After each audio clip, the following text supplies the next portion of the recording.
सिमरो अंगद दुख निकंदन। गुरु अमरदास हृदय नित्य श्री गुरु रामदास गुण गावो। गुरु अर्जुन बिघ्नन के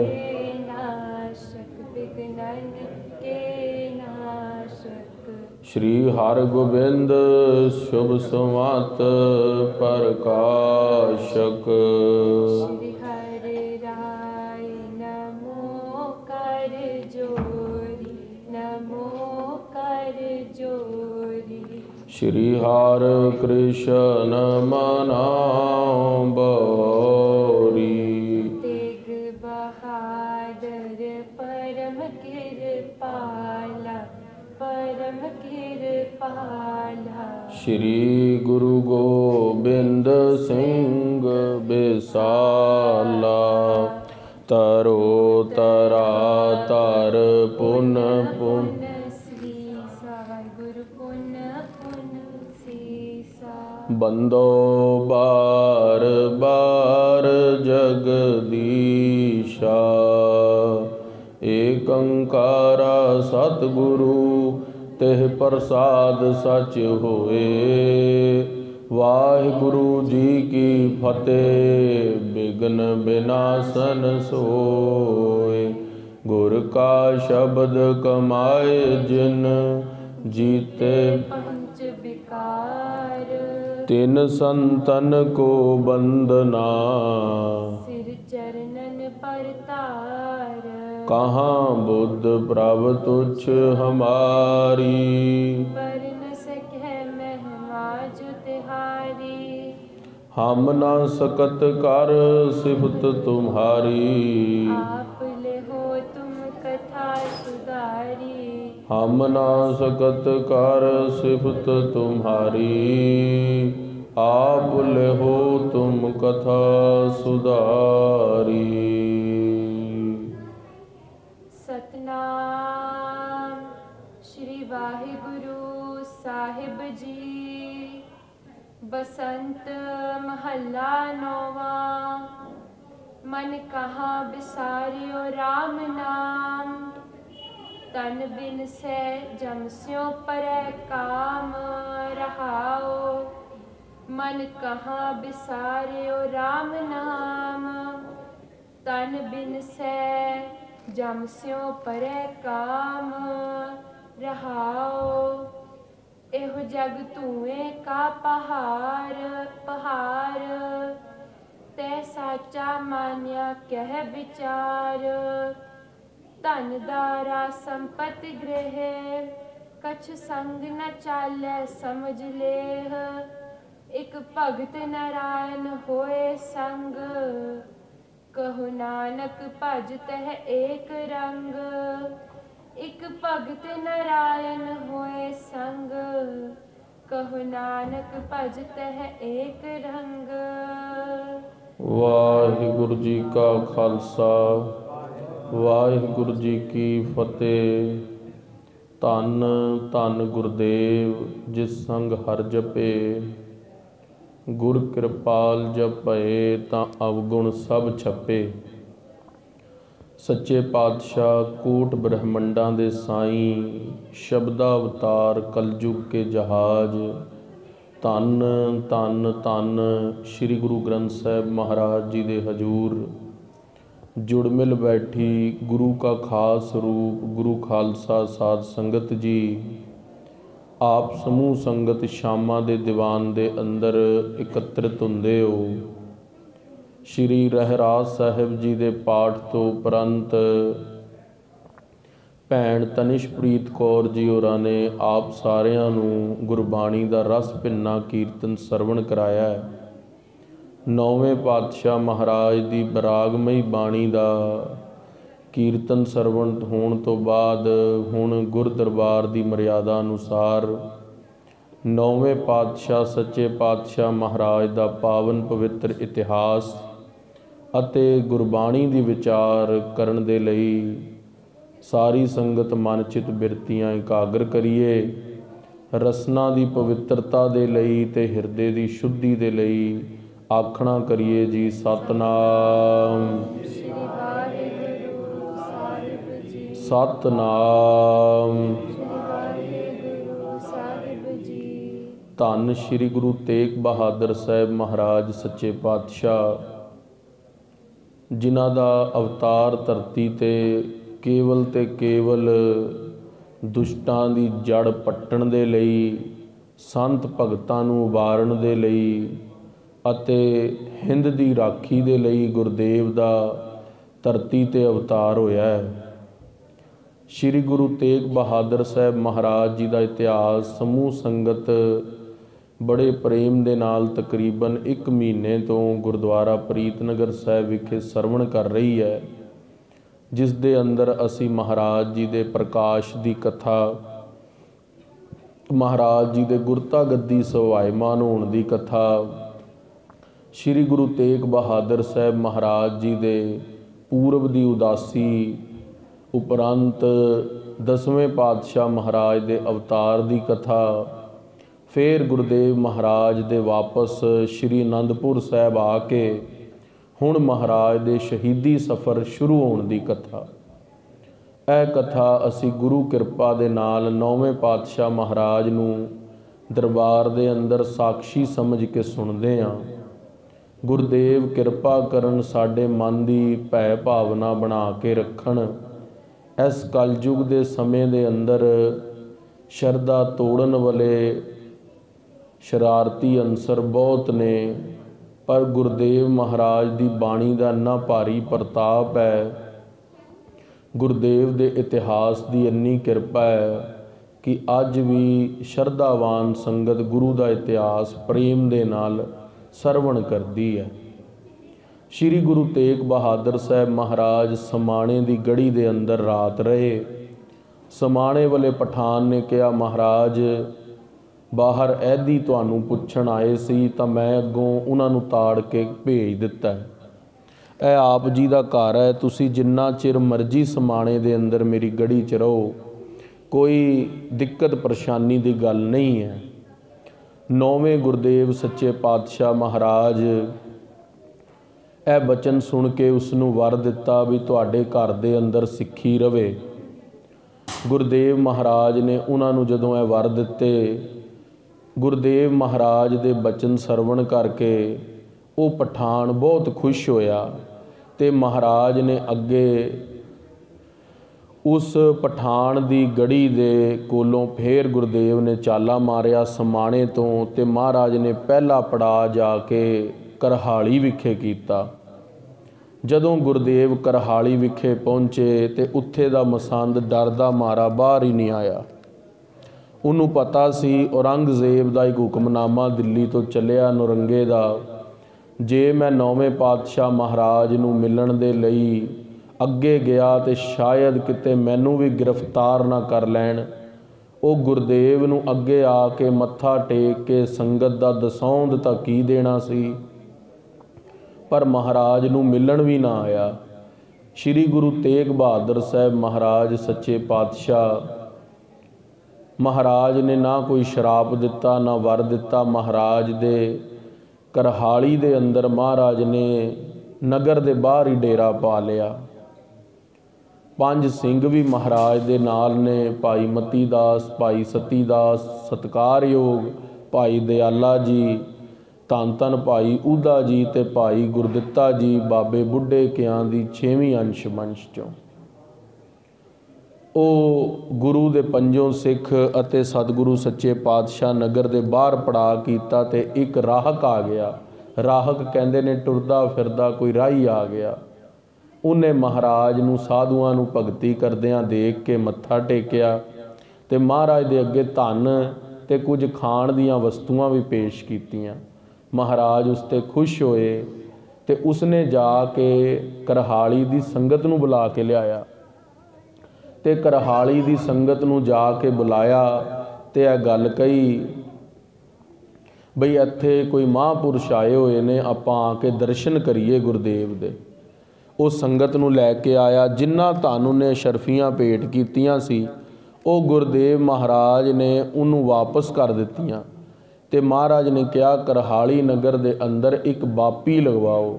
ਬਾਪੀ ਕਹਿੰਦੇ ਨੇ ਬੌਲੀ ਸਾਹਿਬ ਨੂੰ, ਕਿਉਂਕਿ ਮਹਾਰਾਜ ਜਾਣਦੇ ਸੀਗੇ ਆਉਣ ਵਾਲੇ ਸਮੇਂ ਦੇ ਅੰਦਰ ਇਤਿਹਾਸਿਕ ਬੌਲੀਆਂ, ਸਰੋਵਰ, ਇਹਨਾਂ ਚੀਜ਼ਾਂ ਦੀ ਲੋੜ ਪੈਣੀ ਹੈ। ਅੱਜ ਵੀ ਤੁਸੀਂ ਸ਼੍ਰੀ ਗੋਇੰਦਵਾਲ ਸਾਹਿਬ ਜਾਓ, 84 ਪੌੜੀਆਂ ਵਾਲੀ ਬੌਲੀ ਸਾਹਿਬ ਮੌਜੂਦ ਹੈ, ਜਿੱਥੇ ਗੁਰੂ ਅਮਰਦਾਸ ਮਹਾਰਾਜ ਨੇ ਵਰ ਦਿੱਤਾ ਹੈ ਕਿ ਜੋ 84 ਪਾਠ ਜਪਜੀ ਸਾਹਿਬ ਦੇ ਕਰੇਗਾ ਅਤੇ 84 ਵਾਰੀ ਇਸ਼ਨਾਨ ਕਰੇਗਾ ਉਸ ਦੀ 84 ਕੱਟੀ ਜਾਏਗੀ। ਸੋ ਇਹ ਬੌਲੀ ਸਾਹਿਬਾਂ ਨੂੰ ਗੁਰੂ ਸਾਹਿਬ ਮਹਾਰਾਜ ਸ਼ੁਰੂ ਤੋਂ ਵਰ ਦਿੰਦੇ ਰਹੇ ਨੇ।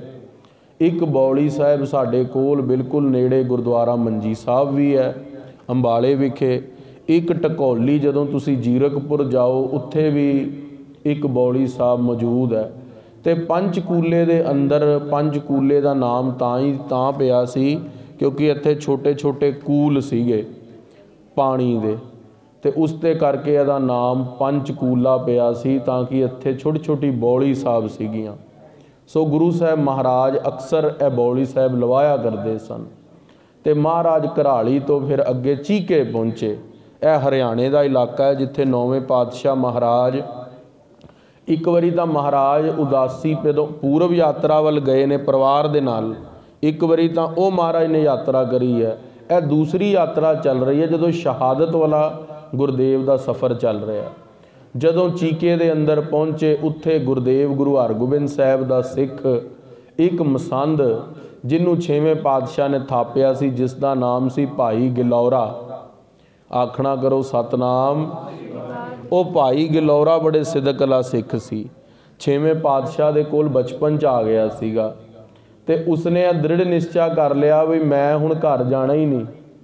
ਆਪਣੇ ਪਰਿਵਾਰ ਦਾ ਮੋਹ ਛੱਡ ਕੇ, ਘਰਦਿਆਂ ਦਾ ਮੋਹ ਛੱਡ ਕੇ 6ਵੇਂ ਪਾਤਸ਼ਾਹ ਕੋਲ ਸੇਵਾ ਲਈ ਆ ਗਿਆ। ਤੇ ਜਦੋਂ 24-25 ਸਾਲ ਦਾ ਹੋਇਆ ਨਾ, ਘਰ ਦੇ ਲੈਣ ਆ ਗਏ। 6ਵੇਂ ਪਾਤਸ਼ਾਹ ਮਹਾਰਾਜ ਨੂੰ ਕਹਿੰਦੇ ਮਹਾਰਾਜ ਗਲੌਰਾ ਦਾ ਮਸਤਾਨਾ ਹੈ ਪਰ ਇਹਦਾ ਵਿਆਹ ਵੀ ਤਾਂ ਕਰਨਾ ਹੈ, ਘਰ ਗ੍ਰਸਤੀ ਚੜਾਣੀ ਹੈ, ਚੀਕੇ ਦੇ ਅੰਦਰ ਸਾਡੀ ਜ਼ਮੀਨ ਜਾਇਦਾਦ ਹੈ, ਉਹ ਕੌਣ ਸਾਂਭੇਗਾ। 6ਵੇਂ ਪਾਤਸ਼ਾਹ ਨੇ ਧਨ ਦੇ ਕੇ, ਮਹਾਰਾਜ ਕਹਿੰਦੇ ਇਹਦੇ ਵਿਆਹ ਦਾ ਖਰਚਾ ਅਸੀਂ ਕਰਾਂਗੇ। ਮਹਾਰਾਜ ਨੇ ਧਨ ਦੇ ਕੇ ਚੀਕੇ ਵਿਖੇ ਰਿਸ਼ਤੇਦਾਰਾਂ ਨਾਲ ਵਾਪਸ ਘੱਲਤਾ ਸੀ ਤੇ ਮਸੰਦੀ ਵੀ ਦਿੱਤੀ ਸੀ ਬਈ ਗੁਰੂ ਘਰ ਦਾ ਦਸਵੰਧ ਤੇਰੇ ਕੋਲ ਆਵੇ ਤੇ ਤੂੰ ਵਾਪਸ ਸ਼੍ਰੀ ਅੰਮ੍ਰਿਤਸਰ ਸਾਹਿਬ ਭੇਜਿਆ ਕਰ।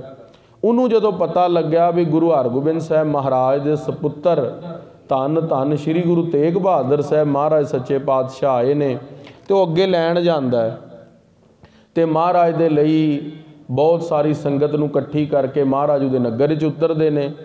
ਤੇ ਮਹਾਰਾਜ ਕਹਿੰਦੇ ਹਾਂ ਬਈ ਸੁਣਾ ਕਿੱਦਾਂ ਦਾ ਇੱਥੇ ਵਰਤਾਰਾ। ਕਹਿੰਦਾ ਮਹਾਰਾਜ ਪਹਿਲੇ ਤਾਂ ਆਪਣਾ ਦਸਵੰਧ ਪਕੜੋ। ਜਦੋਂ ਮਹਾਰਾਜ ਤੁਹਾਨੂੰ ਯਾਦ ਹੈ ਪਹਿਲੀ ਉਦਾਸੀ ਵੇਲੇ ਗਏ ਸੀਗੇ ਤੇ ਸੰਤ ਬੁਲਾਕੀ ਦਾਸ ਹੋਰਾਂ ਨੇ, ਚਾਚਾ ਫੱਗੂ ਹੋਰਾਂ ਨੇ ਮਹਾਰਾਜ ਨੂੰ ਦਸਵੰਧ ਦਿੰਦੇ ਸੀ ਪਹਿਲਾਂ ਮਸੰਦ, ਕਿਉਂਕਿ ਉਹ ਗੁਰੂ ਦੀ ਨੌਕਰੀ ਹੈ। ਅਸੀਂ ਬਈ ਸਮਝਦੇ ਸੀ ਵੀ ਅਸੀਂ ਗੁਰੂ ਦੇ ਗੁਲਾਮ ਆ। ਤੇ ਮਹਾਰਾਜ ਨੂੰ ਸਭ ਤੋਂ ਪਹਿਲਾਂ ਆ ਕੇ ਦਸਵੰਧ ਦਿੱਤਾ। ਤੇ ਮਹਾਰਾਜ ਨੇ ਨਾ ਹੁਣ ਅੰਤਰਯਾਮੀ ਸਤਿਗੁਰੂ ਨੇ, ਕੱਲ ਤੁਸੀਂ ਭਗਵਾਨ ਦੇ ਲੱਛਣ ਸਰਵਣ ਕਰੇ ਸੀ ਨਾ, 6ਵਾਂ ਲੱਛਣ ਅੰਤਰਯਾਮਤਾ ਸੀਗਾ। ਤੇ ਮਹਾਰਾਜ ਕਹਿੰਦੇ ਵੀ ਦਸੌਂਦ ਘੱਟ ਲੱਗਦਾ, ਜਿਸ ਤਰ੍ਹਾਂ ਚਾਚਾ ਫੱਗੂ ਨੂੰ ਮਹਾਰਾਜ ਨੇ ਕਿਹਾ ਸੀ ਬਈ ਦਸੌਂਦ ਘੱਟ ਲੱਗਦਾ, ਤੇ ਉਹਨੇ ਕਿਹਾ ਸੀਗਾ ਅੱਗੋਂ ਤੁਹਾਨੂੰ ਸਾਖੀ ਸਾਰਿਆਂ ਨੂੰ ਯਾਦ ਹੈ। ਉਹਨੇ ਕਿਹਾ ਮਹਾਰਾਜ ਇੱਕ ਮਾਈ ਨੇ ਗੁੱਸੇ 'ਚ ਆ ਕੇ ਮੇਰੀ ਝੋਲੀ ਦੇ ਅੰਦਰ ਕੂੜਾ ਪਾ ਦਿੱਤਾ ਸੀ ਤੇ ਉਹ ਬੇਰ ਦਾ ਜਿਹੜੀ ਗਿੱਟਕ ਹੈ ਉਸ ਤੋਂ ਦਰਖਤ ਹੋਇਆ ਸੀਗਾ, ਉਹ ਮੈਂ ਤੁਹਾਡੇ ਤੋਂ ਛੁਪਾਇਆ। ਤੇ ਇਹ ਕਹਿੰਦਾ ਮਹਾਰਾਜ ਹਾਂ ਇੱਕ ਵਾਰੀ ਦੀ ਗੱਲ ਹੈ, ਮੇਰੀ ਘਰਵਾਲੀ ਬਹੁਤ ਭੋਲੀ ਹੈ, ਅਸੀਂ ਤੁਹਾਡਾ ਸਾਰਾ ਦਸਵੰਧ, ਕੋਈ ਸੋਨੇ ਦੀ ਸ਼ਰਫੀਆਂ ਦਿੰਦਾ ਸੀ, ਕੋਈ ਚਾਂਦੀ ਦੀ, ਕੋਈ ਕਿਸ ਤਰ੍ਹਾਂ ਦੇ ਸਿੱਕੇ ਦਿੰਦਾ ਸੀ, ਅਸੀਂ ਸਾਰਾ ਧਨ ਘਰ ਦੇ ਅੰਦਰ ਕਦੀ ਗਿਣਤੀ ਨਹੀਂ ਕੀਤਾ ਬਈ ਗੁਰੂ ਦਾ ਦਸਵੰਧ ਹੈ ਸਾਨੂੰ ਕੀ ਲੱਗੇ, ਜਦੋਂ ਗੁਰੂ ਆਏਗਾ ਜਾਂ ਅਸੀਂ ਜਾਵਾਂਗੇ ਤਾਂ ਗੁਰੂ ਨੂੰ ਸਾਰਾ ਹੀ ਸਪੁਰਦ ਕਰ ਦੇਵਾਂਗੇ।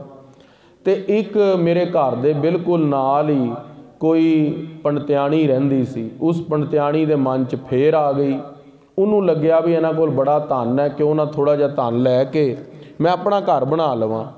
ਉਹ ਮਹਾਰਾਜ ਸਾਡੇ ਘਰ ਵਿਖੇ ਆਈ ਤੇ ਮੇਰੀ ਘਰਵਾਲੀ ਭੋਲੀ ਸੀ, ਕਹਿੰਦੀ ਤੁਸੀਂ ਬੜਾ ਧਨ ਅੰਦਰ ਰੱਖਿਆ, ਉਸ ਧਨ ਨੂੰ ਉੱਲੀ ਲੱਗ ਜਾਵੇਗੀ, ਤੁਸੀਂ ਉਹਨੂੰ ਧੁੱਪ ਲਵਾ ਦੇਵੋ।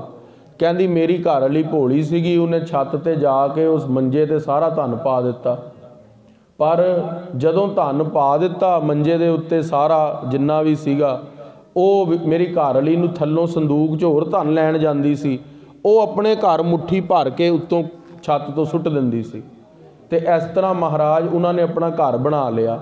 ਮਹਾਰਾਜ ਉਸ ਤੋਂ ਕਹਿੰਦਾ, ਮਹਾਰਾਜ ਮੈਂ ਉਹਦੇ ਨਾਲ ਕੋਈ ਲੜਾਈ ਨਹੀਂ ਕੀਤੀ, ਕਿਉਂਕਿ ਮੈਨੂੰ ਵੀ ਇਸ ਗੱਲ ਦਾ ਅਜੇ ਪੱਕਾ ਨਹੀਂ ਪਤਾ ਵੀ ਉਹ ਧਨ ਲੈ ਗਈ ਹੈ ਕਿ ਨਹੀਂ, ਪਰ ਮੈਨੂੰ ਘੱਟ ਧਨ ਲੱਗਦਾ, ਪਰ ਮਹਾਰਾਜ ਮੈਂ ਆਪਣੇ ਨਿੱਜੀ ਖਰਚ ਤੇ ਨਹੀਂ ਖਰਚਿਆ।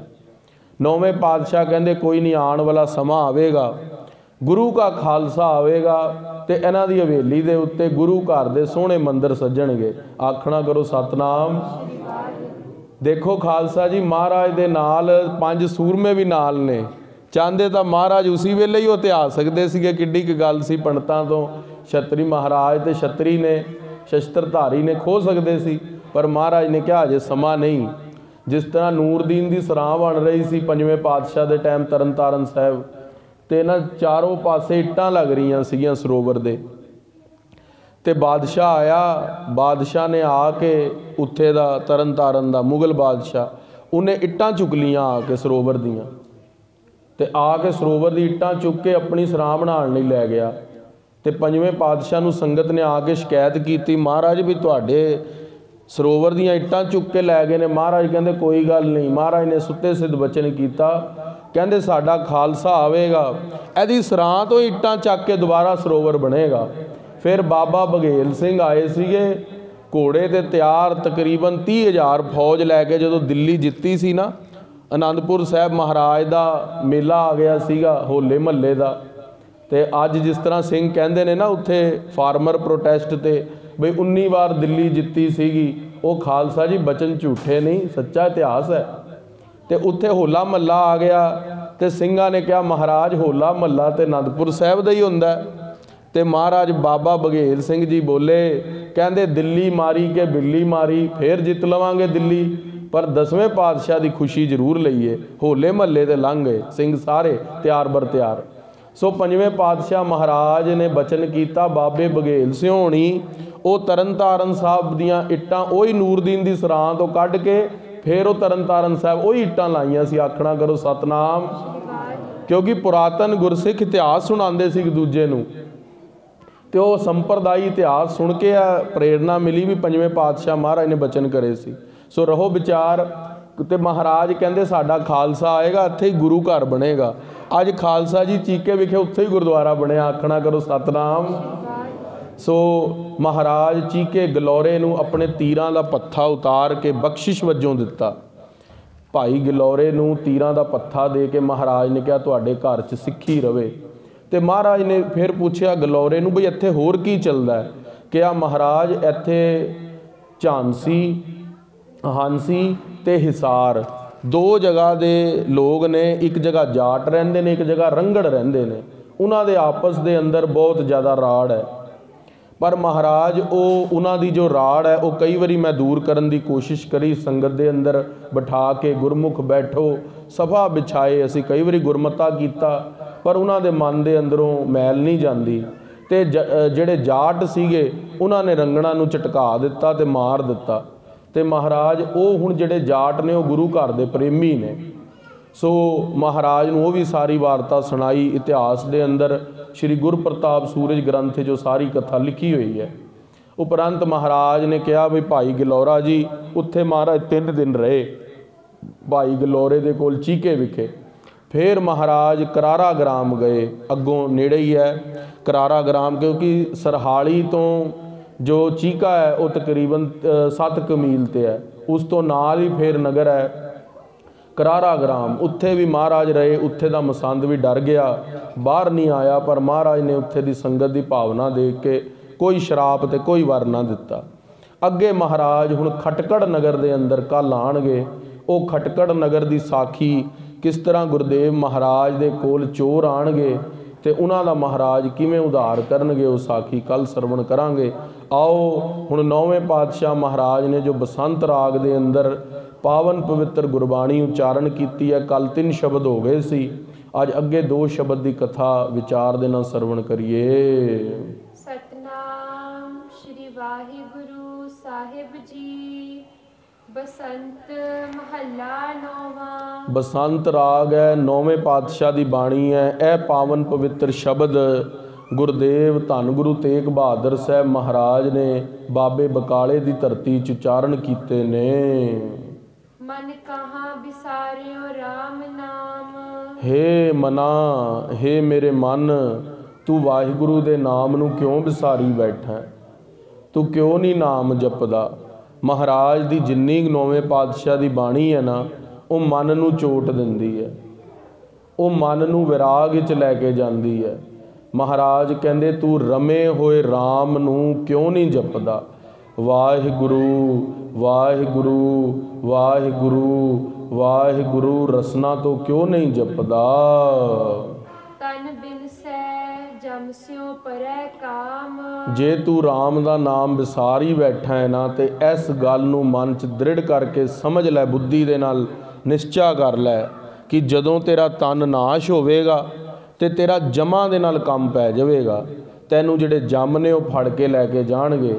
ਜੇ ਤੂੰ ਹੁਣ ਧਰਤੀ ਦੇ ਉੱਤੇ ਨਾਮ ਨਹੀਂ ਨਾ ਜਪਿਆ ਮਨੁੱਖਾ ਦੇਹੀ ਦੇ ਅੰਦਰ, ਤੇ ਤੇਰਾ ਜਦੋਂ ਤਨ ਖਤਮ ਹੋਵੇਗਾ, ਤੇਰੇ ਪ੍ਰਾਣ ਨਿਕਲ ਗਏ, ਦੇਹੀ ਦਾ ਅੰਤ ਹੋਵੇਗਾ, ਤੇ ਜਿਹੜਾ ਤੇਰਾ ਸੂਖਸ਼ਮ ਸਰੀਰ ਹੈ ਉਸ ਨੂੰ ਫੜ ਕੇ ਜਮ ਲੈ ਕੇ ਜਾਣਗੇ। ਖਾਲਸਾ ਜੀ, ਜਦੋਂ ਸਨਾਤਨ ਧਰਮ ਦੇ ਅੰਦਰ, ਹਿੰਦੂ ਧਰਮ ਦੇ ਅੰਦਰ ਕੋਈ ਵਿਅਕਤੀ ਚੜ੍ਹਾਈ ਕਰਦਾ ਨਾ, ਉੱਥੇ ਗਰੁੜ ਪੁਰਾਣ ਦਾ ਪਾਠ ਹੁੰਦਾ।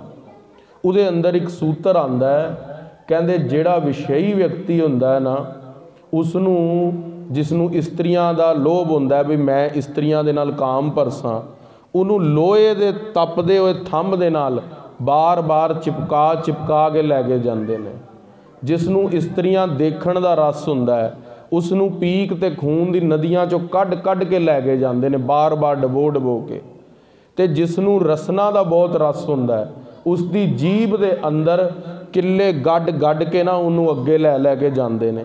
ਪੰਜਵੇਂ ਪਾਤਸ਼ਾਹ ਨੇ ਸੁਖਮਨੀ ਸਾਹਿਬ ਵਿੱਚ ਲਿਖਿਆ ਨਾ, ਜੇ ਪੈਂਡੇ ਮਹਾ ਅੰਧ ਗੁਬਾਰਾ, ਉਹ ਬੜਾ ਹੀ ਭਿਆਨਕ ਰਸਤਾ ਹੈ, ਬਹੁਤ ਭਿਆਨਕ ਰਸਤਾ ਹੈ ਜਿੱਥੇ ਲੈ ਕੇ ਜਾਂਦੇ ਨੇ। ਤੇ ਉਹ ਕਥਾ ਜਦੋਂ ਪੜ੍ਹੀ ਦੀ ਹੈ ਨਾ, ਇੱਕ ਵਾਰੀ ਰੋਂਗਟੇ ਖੜੇ ਹੋ ਜਾਂਦੇ ਨੇ ਵੀ ਅਸੀਂ ਕਰਦੇ ਕੀ ਪਏ ਹਾਂ। ਸੋ ਮਹਾਰਾਜ ਤੈਨੂੰ ਵਰਜ ਰਹੇ ਨੇ। ਮਹਾਰਾਜ ਕਹਿੰਦੇ ਬਈ ਜਦੋਂ ਤੇਰਾ ਤਨ ਛੀਨ ਹੋਵੇਗਾ ਨਾ, ਤੇ ਹੁਣ ਤੂੰ ਜਿੰਨੀ ਜੇਤੀ ਮਨ ਕੀ ਵਾਸ਼ਨਾ, ਜਿੰਨੀ ਮਨ ਦੀ ਵਾਸ਼ਨਾ ਕਰ ਰਿਹਾ ਨਾ, ਉਨੇ ਹੀ ਅੱਗੇ ਜਨਮ ਭੋਗਣੇ ਪੈਣਗੇ। ਇੱਕ ਵਾਰੀ ਮਨ ਦੀ ਵਾਸ਼ਨਾ ਕਰੇਗਾ, ਉਨੇ ਹੀ ਜਨਮ ਹੋ ਰਹੇ ਨੇ। ਅਸੀਂ ਤਾਂ ਪਤਾ ਨਹੀਂ ਕਿੰਨੀ ਵਾਸ਼ਨਾ ਕਰਦੇ ਹਾਂ। ਗੁਰਦੇਵ ਮਹਾਰਾਜ ਕਹਿੰਦੇ ਰਾਮ ਦੇ ਨਾਮ ਨੂੰ ਵਿਸਾਰੀ ਬੈਠਾ, ਜੰਮ ਦੇ ਨਾਲ ਤੇਰਾ ਕੰਮ ਪੈ ਜਾਵੇਗਾ ਜਦੋਂ ਤਨ ਬਿਨਸੇਗਾ। ਵਿਸ਼ਰਾਮ ਦੇ ਕੇ ਗੁਰਦੇਵ ਫੁਰਮਾਨ ਕਰਦੇ ਨੇ, ਇਹੋ ਜਗ ਧੂਏ ਕਾ ਪਹਾੜ। ਮਹਾਰਾਜ ਕਹਿੰਦੇ ਜਿੰਨਾ ਜਗਤ ਤੈਨੂੰ ਦਿਖ ਰਿਹਾ ਨਾ, ਧੂਏ ਦਾ ਪਹਾੜ ਹੈ। ਜੇ ਆਪਾਂ ਇੱਥੇ ਲੱਕੜਾਂ ਨੂੰ ਅੱਗ ਲਾਈਏ, ਧੂਆਂ ਕਿੰਨੀ ਕੁ ਦੇਰ ਤੱਕ ਟਿਕੇਗਾ? ਧੂਆਂ ਫੇਰ ਉੱਡ ਜਾਵੇਗਾ, ਧੂਆਂ ਸਥਿਰ ਨਹੀਂ ਹੈ। ਮਹਾਰਾਜ ਕਹਿੰਦੇ ਉਸੀ ਪ੍ਰਕਾਰ ਹੈ ਸੰਸਾਰ ਹੈ। ਇਹ ਸੰਸਾਰ ਵੀ ਧੂਏ ਦਾ ਪਹਾੜ ਹੈ, ਜੋ ਦਿਖ ਰਿਹਾ ਹੈ ਕਿ ਬਹੁਤ ਵੱਡਾ ਹੈ, ਪਰ ਨਾ ਉਹ ਹੱਥ 'ਚ ਆਉਣਾ ਤੇ ਨਾ ਹੀ ਉਹ ਅਸਥਿਰ ਰਹਿਣਾ ਹੈ। ਤੈ ਸਾਚਾ ਮਾਨਿਆ ਕਹਿ ਵਿਚਾਰ। ਪਰ ਤੂੰ ਮਨ ਦੇ ਅੰਦਰ ਇਹ ਜਗਤ ਨੂੰ ਸੱਚਾ ਮੰਨਦਾ ਹੈ। ਤੂੰ, ਤੇਰਾ ਮਨ ਦੇ ਅੰਦਰ ਇਸ ਗੱਲ ਦੀ ਪ੍ਰਤੀਤੀ ਹੈ, ਤੈਨੂੰ ਇਸ ਗੱਲ ਦਾ ਮੋਹ ਹੈ, ਤੂੰ ਇਸ ਜਗਤ ਨੂੰ ਸੱਚਾ ਮੰਨਦਾ ਹੈ ਕਿ ਇਹ ਜਿਹੜਾ ਜਗਤ ਹੈ ਉਹ ਸੱਚਾ ਹੈ। ਤੂੰ ਇਸ ਦੇ ਅੰਦਰ ਹੇਤ ਕਰਦਾ ਹੈ, ਪੂਰਾ ਨੇਹ ਲਗਾਉਂਦਾ ਹੈ ਵਿਚਾਰ ਕਰਕੇ। ਧਨ ਦਾਰਾ ਸੰਪਤ ਗ੍ਰਹਿ। ਗੁਰਦੇਵ ਮਹਾਰਾਜ ਕਹਿੰਦੇ ਜਿੰਨਾ ਤੇਰੇ ਕੋਲ ਧਨ ਹੈ, ਜਿੰਨੀ ਤੇਰੇ ਕੋਲ ਘਰ ਦੇ ਅੰਦਰ ਸੰਪਤੀ ਹੈ, ਤੇਰੀ ਘਰ ਵਾਲੀ ਹੈ, ਕਛ ਸੰਗ ਨ ਚਾਲੈ ਸਮਝ ਲੈ। ਕੁਝ ਵੀ ਤੇਰੇ ਨਾਲ ਨਹੀਂ ਜਾਣਾ। ਇਹ ਗੱਲ ਨੂੰ ਚੰਗੀ ਤਰ੍ਹਾਂ ਮਨ ਦੇ ਅੰਦਰ ਸਮਝ ਲੈ। ਇੱਕ ਭਗਤ ਨਾਰਾਇਣ ਹੋਏ ਸੰਗ। ਪਰ ਇੱਕ ਕੇਵਲ ਤੇ ਕੇਵਲ ਵਾਹਿਗੁਰੂ ਵਾਹਿਗੁਰੂ ਵਾਹਿਗੁਰੂ ਵਾਹਿਗੁਰੂ ਦੀ ਭਗਤੀ, ਉਸ ਨਾਰਾਇਣ ਦੀ ਭਗਤੀ, ਜਿਹੜਾ ਨਰ ਆਇਣ ਨਰਾਂ ਦੇ ਹਿਰਦੇ ਦੇ ਅੰਦਰ ਵਾਸ ਕਰਦਾ ਹੈ, ਉਹਦੀ ਭਗਤੀ ਕਰ। ਜਿਹੜਾ ਵੈਰੀ ਹੈ ਨਾ ਅਰ ਆਇਨ, ਜਿਹੜਾ ਅਰ ਕਹਿੰਦੇ ਨੇ ਵੈਰੀ ਨੂੰ, ਨਾ ਜਿਸ ਦਾ ਕੋਈ ਵੀ ਵੈਰੀ ਨਹੀਂ ਹੈ, ਉਸ ਦਾ ਘਰ ਆਪਣੇ ਤੇਰੇ ਹਿਰਦੇ ਦੇ ਵਿੱਚ ਹੈ। ਤੀਸਰਾ ਅਰਥ ਨਾਰਾਇਣ ਦਾ ਹੈ, ਨਾਰਾਇਣ ਜਿਹੜਾ ਨਰਾਂ ਦੇ ਅੰਦਰ ਸਰਵ ਸ੍ਰੇਸ਼ਟ ਹੈ, उस वाहिगुरु की भगती कर, उस वाहिगुरु की भगती दे नाल अपना जीवन सवार। कहु नानक भज तह एक रंग। ਉਹ ਗੁਰੂ ਨਾਨਕ ਨੌਵੇਂ ਗੁਰੂ ਨਾਨਕ ਦੇਵ ਮਹਾਰਾਜ ਕਹਿੰਦੇ ਇੱਕ ਰਸ ਹੋ ਕੇ ਅੰਮ੍ਰਿਤ ਵੇਲੇ ਉੱਠ ਕੇ ਗੁਰਬਾਣੀ ਦਾ ਜਾਪ ਕਰ, ਇੱਕ ਰੰਗ ਹੋ ਕੇ ਭਗਤੀ ਕਰ। ਇਹ ਨਹੀਂ ਵੀ ਕਦੇ ਤੇਜ਼ ਕਦੇ ਸਲੋ। ਮਹਾਰਾਜ ਕਹਿੰਦੇ ਨੇ ਨਾ ਆਪਣੀ ਭਗਤੀ ਵਾਲੀ ਸਪੀਡ ਨੂੰ ਬਹੁਤਾ ਵਧਾਇਆ ਕਰ ਵੀ ਅੱਜੇ ਹੀ ਤੂੰ ਭੋਗ ਪਾ ਲੈਣੇ ਨੇ, ਤੇ ਮਹਾਰਾਜ ਕਹਿੰਦੇ ਨਾ ਘਟਾਇਆ ਕਰ। ਗੁਰਦੇਵ ਨੇ ਨਿਤਨੇਮ ਕਿਉਂ ਬਖਸ਼ਿਸ਼ ਕੀਤਾ ਹੈ ਸਾਨੂੰ, ਬਈ ਨਿਤਨੇਮ ਤੇ ਘੱਟੋ ਘੱਟ ਸਿੰਘ ਰੋਜ਼ ਕਰੇ ਨਾ। ਉਹ ਨਿਤਨੇਮ ਕਰਨ ਦੇ ਨਾਲ ਮਨ ਦੀਆਂ ਬਿਰਤੀਆਂ ਇਕਾਗਰ ਰਹਿੰਦੀਆਂ ਨੇ, ਇੱਕ ਰੰਗ ਰਹਿੰਦੀਆਂ ਨੇ। ਇੱਕ ਰੰਗ ਰਹਿਣ ਦੇ ਨਾਲ ਜਿਹੜੀ ਭਗਤੀ ਹੈ ਅੰਦਰ ਦੀ ਭਿੱਜੀ ਰਹਿੰਦਾ ਮਨ, ਜਿਹੜਾ ਅੰਤਿਸ਼ ਕਰਨ ਹੈ। ਕਹੋ ਨਾਨਕ ਭਜ ਤੇਹ, ਉਹ ਵਾਹਿਗੁਰੂ ਨੂੰ ਭਜ ਜਿਹੜਾ ਵਾਹਿਗੁਰੂ ਇੱਕੋ ਰੰਗ ਵਾਲਾ ਸਰਵ ਸ੍ਰੇਸ਼ਟ ਹੈ। ਬਸੰਤ ਮਹੱਲਾ ਨੌਵਾਂ।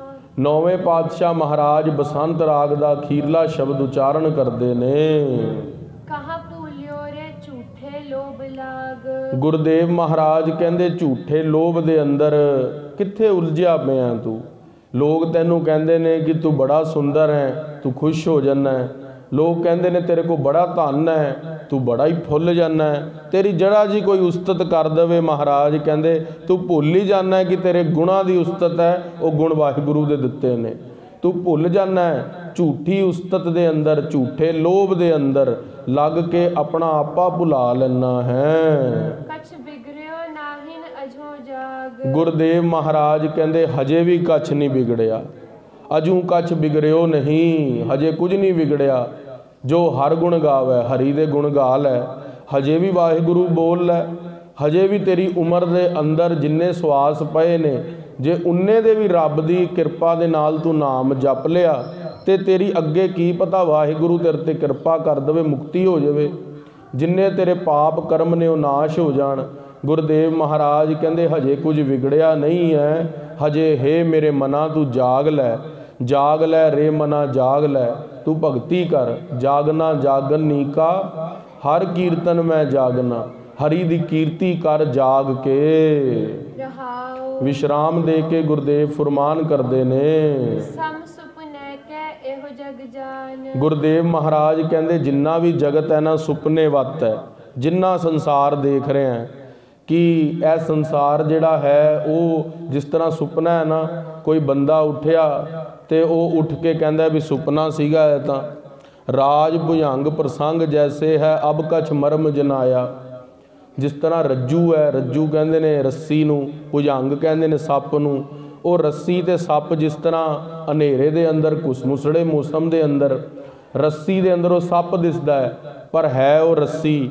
ਉਸੀ ਪ੍ਰਕਾਰ ਮਹਾਰਾਜ ਕਹਿੰਦੇ ਆ ਜਿਹੜਾ ਜਗਤ ਹੈ ਨਾ ਸੁਪਨੇ ਵੱਤ ਹੈ, ਪਰ ਤੂੰ ਇਹਨੂੰ ਸੱਪ ਸਮਝੀ ਬੈਠਾ। ਇਹ ਹੈ ਰੱਸੀ ਹੈ, ਇਹ ਵਾਹਿਗੁਰੂ ਇਹਦੇ ਅੰਦਰ ਮੌਜੂਦ ਹੈ ਜਗਤ ਦੇ ਅੰਦਰ। ਇਹ ਮਿੱਥਿਆ ਜਗਤ ਹੈ, ਤੂੰ ਕਿਉਂ ਨੇਹ ਲਗਾਇਆ ਦੇ ਅੰਦਰ। ਸਮ ਸੁਪਨੈ ਕੈ ਇਹੋ ਜਗ ਜਾਨ। ਇਹ ਜਗਤ ਜੋ ਹੈ ਸੁਪਨੇ ਦੇ ਨਿਆਈ ਹੈ। ਬਿਨਸੈ ਛਿਨ ਮੈਂ ਸਾਚੀ ਮਾਨ। ਛਿਨ ਦੇ ਅੰਦਰ ਹੀ ਹੈ ਜਿਹੜਾ ਜਗਤ ਹੈ ਉਹ ਬਿਨਸ ਜਾਵੇਗਾ। ਇਹ ਗੱਲ ਨੂੰ ਸੱਚੀ ਕਰਕੇ ਮੰਨ ਲੈ। ਸੰਗ ਤੇਰੇ ਹਰ ਬਸਤ ਨੀਤ। ਸੰਗ ਤੇਰਾ ਹਰ ਬਸਤ ਨੀਤ।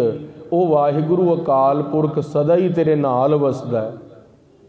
ਉਹ ਵਾਹਿਗੁਰੂ ਨੇੜੇ ਤੋਂ ਨੇੜਾ ਹੈ, ਤੇਰੇ ਹਿਰਦੇ ਦੇ ਅੰਦਰ ਅੰਤਿਸ਼ ਕਰਨ ਦੇ ਅੰਦਰ ਉਹ ਵਾਹਿਗੁਰੂ ਵਸਦਾ ਹੈ, ਪਰ ਤੂੰ ਉਸ ਵਾਹਿਗੁਰੂ ਦਾ ਨਾਮ ਨਹੀਂ ਜਪਦਾ।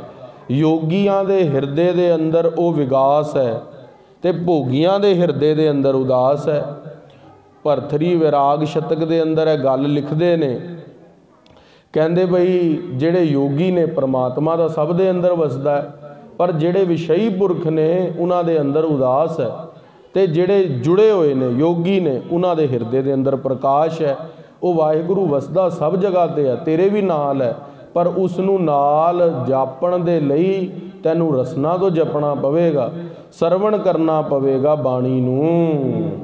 ਨਿਸਬਾਸੁਰ ਭਜ ਤਾਹੇ ਮੀਤ। ਹੇ ਮੇਰੇ ਮਨਾ ਦਿਨ ਰਾਤ, ਨਿਸ ਕਹਿੰਦੇ ਨੇ ਰਾਤ ਨੂੰ, ਬਾਸੁਰ ਦਿਨ ਨੂੰ, ਭਜ ਲੈ ਤਾਹੇ ਮੀਤ। ਹੇ ਮੇਰੇ ਮਿੱਤਰ ਪਿਆਰਿਓ ਸੰਤ ਭਗਤ ਜਨੋ ਉਸ ਵਾਹਿਗੁਰੂ ਦਾ ਨਾਮ ਜਪ ਲਵੋ। ਬਾਰ अंत की होए सहाय। अंतले वेले ओ वाहिगुरु दे नाम तो इलावा तेरा कोई भी सहायक नहीं होना। ओ अंतले वेले वाहिगुरु वाहिगुरु वाहिगुरु मंत्र तू जिन्ना जपिया होवेगा ना उन्ना ही तेरे नाल तेनू फायदा देवेगा। कहु नानक गुण ताके गाए। गुरुदेव महाराज कहंदे तू उस वाहिगुरु नौवें पातशाह धन गुरु नानक देव महाराज दी नौवीं जोत ਉਹ ਇਹ ਬਚਨ ਕਰਦੇ ਨੇ ਵੀ ਤੂੰ ਉਸ ਵਾਹਿਗੁਰੂ ਦੇ ਗੁਣ ਗਾ ਜਿਹੜੇ ਵਾਹਿਗੁਰੂ ਨੇ ਤੈਨੂੰ ਸਭ ਕੁਝ ਦਿੱਤਾ ਹੈ। ਹਰ ਇੱਕ ਪਦਾਰਥ ਧਰਤੀ ਤੇ ਤੈਨੂੰ ਭੋਗਣ ਨੂੰ ਦਿੱਤਾ ਹੈ। ਤੇਰੇ ਕੋਲ ਸੁੰਦਰ ਘਰ ਹੈ, ਤੇਰੇ ਕੋਲ ਸੁੰਦਰ ਸਰੀਰ ਹੈ, ਤੂੰ ਜੋ ਵੀ ਕਾਜ ਕਰਨਾ ਚਾਹੇ ਕਰ ਸਕਦਾ ਹੈ, ਤਾਂ ਤੂੰ ਗੁਣ ਕਿਉਂ ਨਹੀਂ ਗਾਉਂਦਾ। ਰਸਨਾ ਜਿਹੜੀ ਹੈ ਉਹ ਨਾਮ ਜਪਣ ਦੇ ਲਈ ਤੈਨੂੰ ਮਿਲੀ ਹੈ। ਗੁਰਦੇਵ ਮਹਾਰਾਜ ਕਹਿੰਦੇ ਨੇ ਜੇ ਤੂੰ ਨਾਮ ਜਪ ਲਵੇਂ ਤਾਂ ਤੇਰਾ ਉਧਾਰ ਹੋ ਜਾਵੇ, ਪਰ ਤੂੰ ਨਾਮ ਨਹੀਂ ਜਪਦਾ। ਨਾਮ ਜਪੇ ਤੋਂ ਬਿਨਾਂ ਗਤ ਨਹੀਂ ਹੋਣੀ। ਗੁਰਦੇਵ ਮਹਾਰਾਜ ਤੈਨੂੰ ਬਾਰ-ਬਾਰ ਨਾਮ ਜਪਣ ਦੇ ਲਈ ਉਪਦੇਸ਼ ਦਿੰਦੇ ਨੇ। ਗੁਰਦੇਵ ਮਹਾਰਾਜ ਹੁਣ ਅੱਜ ਗੁਰਦੇਵ ਮਹਾਰਾਜ ਦੀ ਬਾਣੀ ਜੋ ਹੈ ਉਹ ਬਸੰਤ ਰਾਗ ਦੇ ਅੰਦਰ ਸੰਪੂਰਨ ਹੋ ਗਈ ਹੈ। ਹੁਣ ਅਖੀਰਲਾ ਰਾਗ ਜੈਜਾਵੰਤੀ ਰਾਗ, ਜੈਜਾਵੰਤੀ ਰਾਗ ਦੇ ਅੰਦਰ ਕੇਵਲ ਤੇ ਕੇਵਲ ਨੌਵੇਂ ਪਾਤਸ਼ਾਹ ਦੀ ਬਾਣੀ ਹੈ। श्री गुरु ग्रंथ साहिब दे अंदर गुरु नानक देव महाराज, गुरु अंगद देव सच्चे पातशाह, धन धन गुरु अमरदास महाराज, सोढ़ी सुल्तान गुरु रामदास, शहीदां दे सरताज गुरु अर्जन देव, इन्हां पंजां पातशाहियां दी जो बाणी है वो महाराज दी बाणी, भगतां दी भी जो बाणी है, भट्टां दी बाणी है, वो जिहड़ी सारी बाणी वो इत्थे आके रागां दी संपूर्णता हो जाती है। 1351 अंग दे उत्ते प्रभाती राग संपूर्ण हो जाता है। प्रभाती राग अमृत वेले का राग है। श्री राग तो बाणी शुरू होती है जो कि संध्या का, शाम का, रात का राग है। महाराज ने बाणी की तरतीब इस तरह रची सी बई जिहड़ा तेरा मन है वो अंधियारी रात अज्ञान के अंदर डुबिया होया है, उसनूं प्रभाती वल लैके जाना, प्रकाश वल लैके जाना है। श्री राग तो लैके प्रभाती राग तक 30 राग संपूर्ण हो जाते हैं। तो महाराज की जो बाणी है 1186 अंग ते वो बसंत राग तक पूरी हो जाती है। 1352 अंग तो महाराज का अखीरला राग जैजावंती राग शुरू हो जाएगा। अज जैजावंती राग का महाराज किरपा करन एक शब्द करवा लैन। फिर जैजावंती राग के 3 शब्द ने, फिर महाराज की 9वें सलोकां की कथा है वो शुरू होनी है। हुण समाप्ति वाली कथा चलनी है महाराज की शहीदी वाल। किन्ना खालसा जी देखो सबब बन रहा है, उत्थे इतिहास का प्रसंग भी शहादत वाल आ रहा है, उधरों सलोक महलियां की 9वें की कथा भी शुरू हो रही है। यह भी गुरदेव की कितनी वड्डी किरपा है, क्योंकि सलोक महले 9वें की बाणी महाराज ने रात पिंजरे के अंदर उच्चारण की है। मगर सुदी चौथ नूं 1675 ते सलोक महले 9वें की बाणी तदों उच्चारण हुई है। तो महाराज का जो इतिहास है वो परसों तो महाराज का शहीदी का इतिहास शुरू हो जाना। सो गुरदेव महाराज की बड़ी किरपा है जो महाराज आप विच वरत के सारा इतिहास करा रहे ने। आओ जैजावंती राग के अंदर महाराज का अखीरला राग गुरु ग्रंथ साहिब महाराज की बाणी का उदा पहला शब्द सरवण करिए।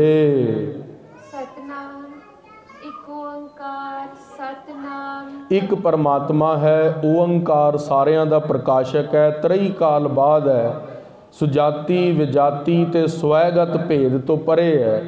वो सच्चा है, वो सच्चे दा नाम भी सच्चा है।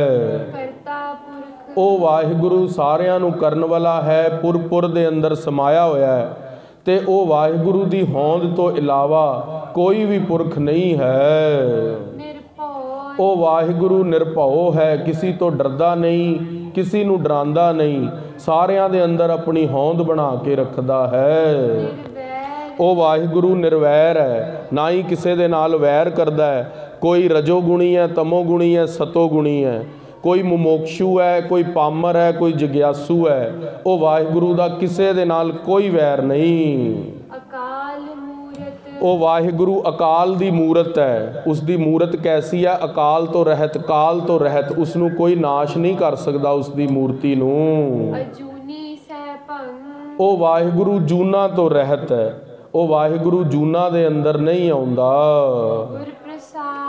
सह भंग स्वै तो उस वाहिगुरु का प्रकाश है। वो वाहिगुरु नू किसी ने बनाया नहीं है, ਉਹ ਵਾਹਿਗੁਰੂ ਨੂੰ ਕੋਈ ਬਣਾ ਨਹੀਂ ਸਕਦਾ, ਉਹ ਵਾਹਿਗੁਰੂ ਦੀ ਕੋਈ ਪਾਲਣਾ ਨਹੀਂ ਕਰ ਸਕਦਾ, ਉਹ ਵਾਹਿਗੁਰੂ ਦਾ ਕੋਈ ਨਾਸ਼ ਨਹੀਂ ਕਰ ਸਕਦਾ। ਸਹਿ ਭੰਗ ਉਸ ਦਾ ਪ੍ਰਕਾਸ਼ खुद तो ही है, वो स्वयं जोत स्वरूप है, सारी सृष्टि नू पैदा करने वाला है, सारी सृष्टि की पालना करने वाला है, सारी सृष्टि नू लय करने वाला है, 24 अवतारां दे अंदर भी आप वरतदा है। वो सरगुण स्वरूप का प्रकाशक है, वो आप निर्गुण स्वरूप है, शब्द रूप है। वो वाहिगुरु अकाल पुरख की जो सोझी है वो गुरु की कृपा के द्वारा हुंदी है। राग जैजावंती महला नौवा। जैजावंती राग दे अंदर 9वें गुरदेव धन श्री गुरु तेग बहादुर साहब सच्चे पातशाह जो ए बाणी उच्चारण कीती है, ए भी त्रिवेणी विखे इलाहाबाद उच्चारण कीती है। आओ महाराज दा पहला शब्द जैजावंती राग दा सरवण करिए। राम सिमर यह तेरे काज है। राम सिमर ए है तेरा काज है। राम सिमर ए है तेरा काज है। राम सिमर ए है तेरा काज है। राम सिमर ए है तेरा काज है। राम सिमर ए है तेरा काज है। गुरुदेव महाराज कहते तू धरती ते तेरा जन्म तेनू परमेश्वर ने दिता है ना, माता दे उदर दे अंदर तू 9 महीने कुंभी नरक भोग्या, पुट्ठा टंगिया सी, नाड़ू तो तेनू भोजन मिलता सी, माता दे उदर दे अंदर तू पता नहीं किहड़े किहड़े घुट के साह तू अंदर रहा है। पर महाराज कहते हुण जो तेरा धरती ते जन्म हो गया है ना, ते तू एक काम जरूर करी धरती के उत्ते आके, विशेष करके करी, होर सारे काम जरूरी नहीं पर यह काम बहुत जरूरी है। महाराज कहते राम दा सिमरन करी। महाराज दूजी वारी फिर कहते ने राम सिमर, खाली तन तो ना जपी, मन तो भी जपी, रसना तो ना जपी, अपने मन तो भी राम दा सिमरन करी। फिर महाराज दे इस शब्द दे ऐ भी अर्थ निकलते ने कि खाली सरवण ना करी, मनन भी करी, निध्यासन भी करी। राम सिमर ए है तेरा काज है। ए काज महाराज कहते तेरा सब तो सिरमोर है, सब तो जरूरी है। माया को संग त्याग, प्रभु की शरण लाग। ਜਿਹੜਾ जू शब्द है उसी पिछे भी विचार कीती सीगी, पटना साहिब की बोली है, उत्थे लोग इस तरह ही गल करते हैं जिवें आपां जी गल करते हैं, जू बोलते हैं। महाराज कहते माया का संग छड्ड दे ते तू माया के संग नूं त्याग के वाहिगुरू की शरण ले लै। वो राम दे नाम की जदों तू शरण लएगा ना, तेरा उद्धार होवेगा। क्योंकि महाराज की बाणी कहती है ना कि कौन गत होए है तेरी, किस तरह तेरी गत होएगी। महाराज फिर कहते ने राम नाम दे नाल ही गत होनी है। तो गुरुदेव महाराज कहते माया दे संग नूं छाड़ दे, उस वाहिगुरू दे नाम की शरण ले लै। जगत सुख मान मिथ्या, झूठो सब साज है। जगत की जिन्नी संपत्ति तू देख रहे हैं, बार बार गुरुदेव कहते ने वो झूठी है, मिथ्या है। तू उस दे अंदर अपना मन लगा के सुख भोगदा है, पर वो सारे ही सुख छिन भंगर ने। एक खालसा जी बड़ा सोहना ग्रंथ ज्ञानी जी सानू पढ़ाते ने, जिहदा नाम है विराग शतक।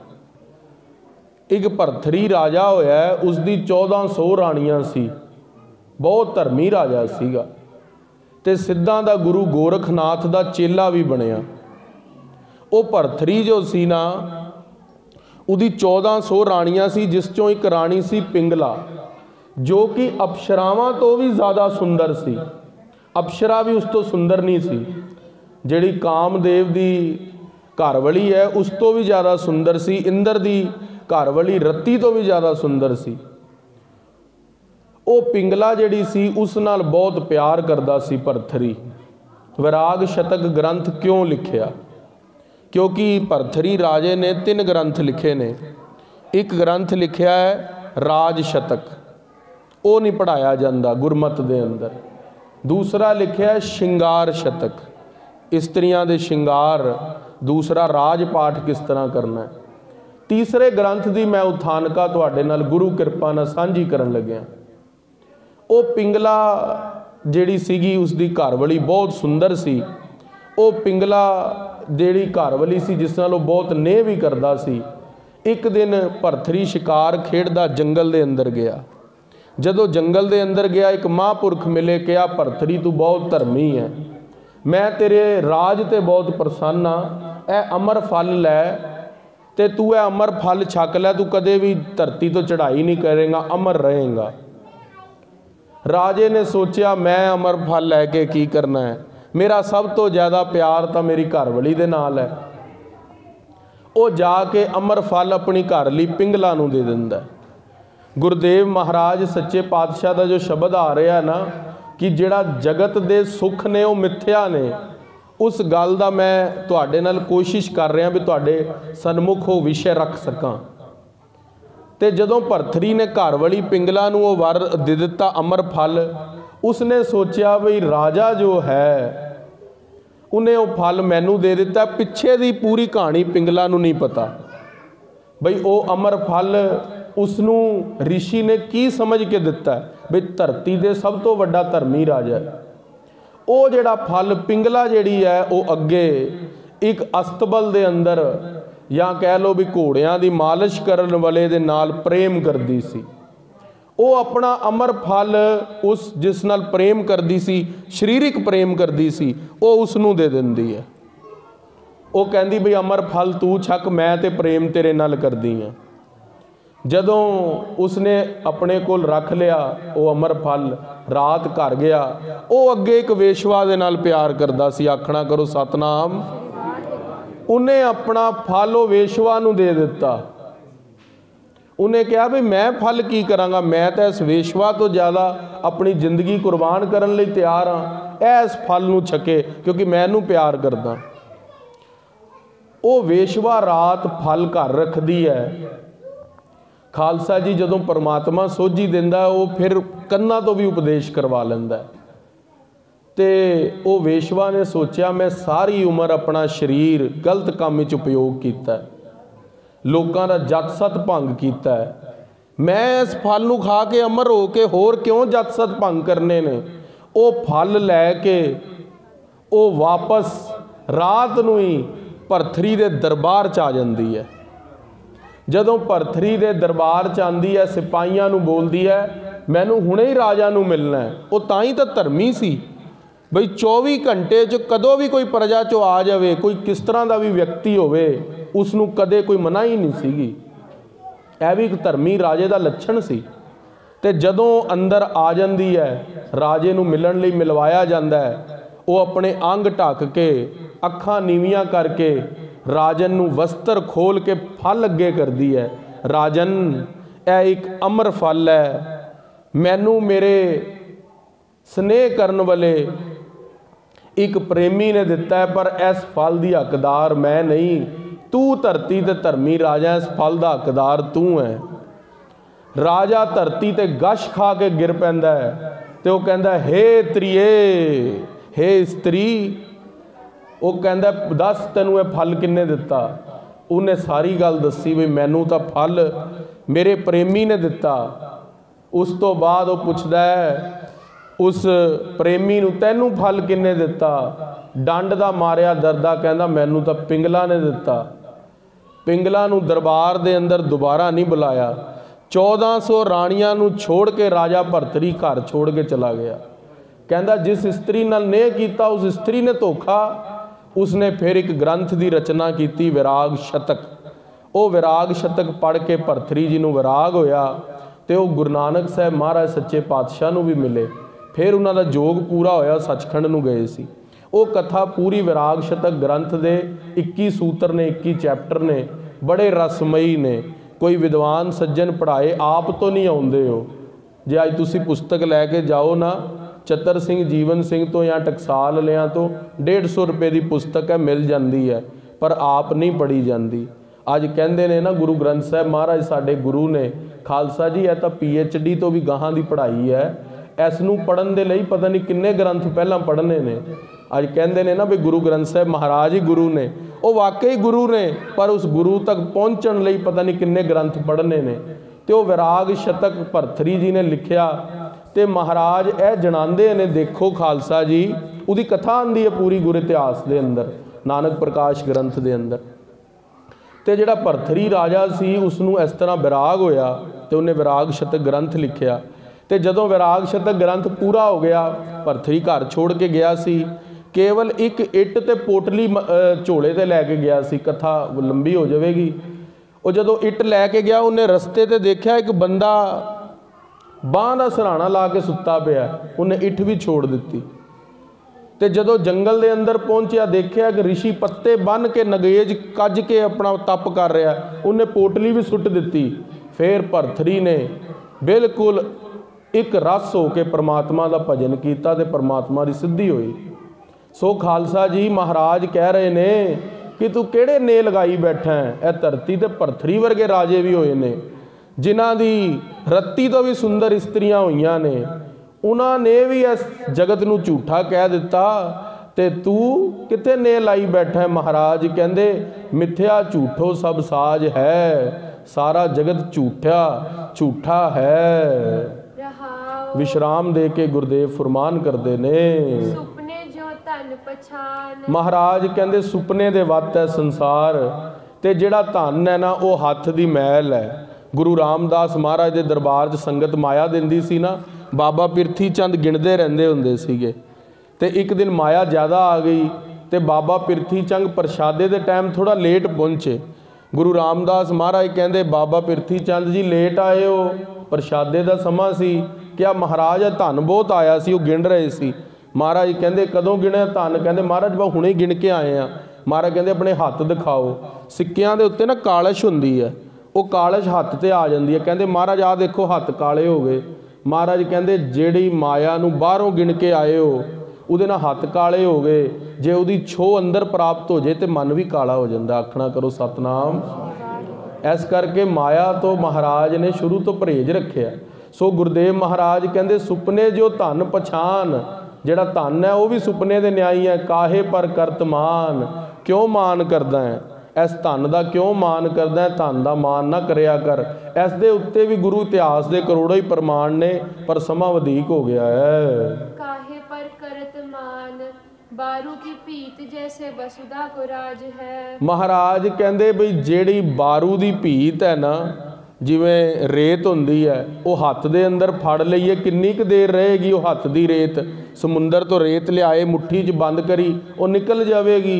जो रेत है हत्थ चों निकल जाती है, बाड़ी देर नहीं रहिंदी। जे तू धरती का राज भी कर लवे, वो भी महाराज कहंदे तेरे लिए अस्थिर नहीं है, वो भी नष्ट हो जाएगा एक दिन। रावण तो वड्डा तो कोई नहीं सी ना, रावण कोल सोने की लंका सी, वो भी छड्ड के जानी पई। वड्डे वड्डे राजियां नूं इस धरती तो जाना पिया, ते तू अपनी छोटी दी 500 गज की कोठी का क्यों गुमान करदा। महाराज कहंदे क्यों बार बार बोलदा वो मेरी है। महाराज कहंदे वो तेरी नहीं, वो तां तेरी ना कदे होई है ना होएगी। तू चढ़ाई करेगा उसके दावेदार 10 खड़े नहीं अगे। नानक जन कहत बात, बिन सजह तेरो गात। नौवें गुरु नानक देव महाराज है गल कहंदे ने, कहंदे बिनस जय है तेरो गात। तेरा जिहड़ा जीवन है वो भी घट हो रहा है, बिनस रहा है, तेरी उम्र घट रही है। तेरी जिन्नी संपत्ति है वो भी महाराज कहंदे उसके भागीदार भी बड़े ने। तेरी सुनन की शक्ति घट रही है, बोलण की शक्ति घट रही है, सब कुछ बिनस रहा, खत्म हो रहा है। छिन छिन कर गयो काल, तैसे जात आज है। महाराज कहंदे छिन छिन करके, थोड़े थोड़े समय करके जिहड़ा काल है वो तेरे नेड़े आ रहा है। अज नहीं तो कल तैनू केसां तो फकड़ लवेगा। इस गल नूं हिरदे चंगी तरह जान लै ते राम दा भजन कर। नानक जन कहत बात, बिनस जय है तेरो गात। छिन छिन कर गयो काल, तैसे जात आज है। वाहिगुरु जी का खालसा, वाहिगुरु जी की फतेह।